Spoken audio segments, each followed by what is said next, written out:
সুপ্রিয় দর্শক, আপনাদের ভালোবাসায় আসলাম অসহায় মেয়ের কাছে। আমরা শুনবো তার জীবন কাহিনী। আসসালামু আলাইকুম। তুমি কেমন আছো? আল্লাহ তাআলা খুব ভালো আছে। তোমার নামটা কি আরেকবার জানতে পারি? জেরিন। তোমার হোম ডিস্ট্রিক্ট কোথায়, দেশের বাড়ি কোথায়? রংপুর লালমনিরহাট। তোমার ফ্যামিলি থেকে কে জানো আছে? আব্বু আছে, আম্মু আছে, আর ছোট একটা ভাই আছে। ছোট্ট একটা ভাই আছে। তুমি বর্তমান কি করতেছো? বর্তমান কিছু করি না। ও, বাসায় থাকো। জি। যাই হোক, পড়াশোনা কতটুকু করেছো? এই 8 পর্যন্ত। আমাদের ক্যামেরার সামনে কি জন্য আসছো? আর্থিক সহযোগিতা লাগবে না বিয়ে শাদীর জন্য? এখন সাহায্য লাগবে, আর ভালো একটা ছেলে পেলে বিয়ে করতে চাই। আচ্ছা, ভালো ছেলে তুমি কিভাবে বুঝবে? মানে সে যদি প্রবাসী থাকে তুমি কিভাবে বুঝবে যে সে ভালো ছেলে? মানে আমাদের দ্বারা কি কথা বলে বুঝবে, নাকি কিভাবে একটু ভাঙ্গা দিলে ভালো হতো? তার সাথে কথা বলবো, দেখবো, তারপরে ও, মানে তুমি বলতে চাচ্ছ যে কিছুদিন কথা বললে বুঝতে পারবে যে আসলে ম্যানটা কেমন।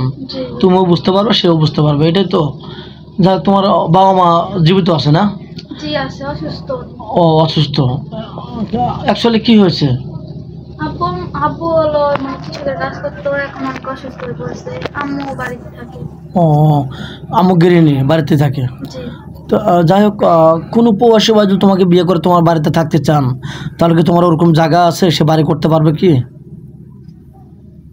সে আছে তো মোটামুটি একটু। ও, তোমার থাকার মতো বাসস্থান আছে, সে বাড়ি করে থাকতে পারবে তোমাকে নিয়ে। যাই হোক, কোনো প্রবাসী ভাই যদি একটা ওয়াইফ থাকে তোমাকে বিয়ে করতে চায়, তাহলে কি তুমি রাজি হবে? জি, রাজি হব।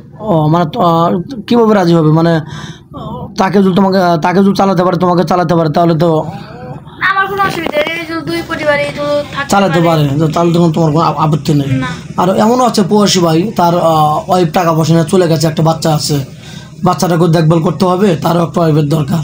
তার অনেক দুঃখ কষ্ট, অনেক টাকা পয়সা নিয়ে আরেকজন হাত ধরে চলে গেছে, তার ভিতরে শুধু কষ্ট আর কষ্ট। একটা ইতিম বাচ্চা তো রেখে গেছে। ওরকম ম্যান হলে কি তোমার চলবে? তুমি নেবে একটা বাচ্চা সহ? বাচ্চাকে তুমি অনেক আদর করবে। ও, মানে এরকমটা করবে কেন? মানে তুমি কারণ একটা তো বাচ্চারই কষ্ট, যে কোনো তো বাচ্চা তো হলে নিষ্পাপ, ও তোর কিছু অত কোনো অপরাধ নেই। জি জি, অপরাধ করলে মা। জি। তো যাই হোক, অনেক সুন্দর কথা বলছো। মানে ছেলের ওই বাচ্চার কোনো দোষ নেই, তার মার দোষ নাকি? তাহলে বাচ্চা কেন কষ্ট পাবে? তোমার দ্বারা যেন বাচ্চাটা ভালো থাকে, এটা তো তুমি চাচ্ছ নাকি? তোমার কথাটা আমি বলে দিলাম। আর কোনো প্রবাসী ভাই বিয়ে করে তোমাকে বাইরে নিয়ে যেতে চাইলে তোমার আম্মা আব্বা যেতে দেবে? আপু আম্মু যেতে দেবই তো, মেয়ে যত হয়েছে বিয়ে তো দিতেই হবে, তার স্বামীর বাড়িতে যেতে দিতেই হবে। ও, তোমার এমন কোনো জীবনে ঘটনা আছে যে তুমি কোনো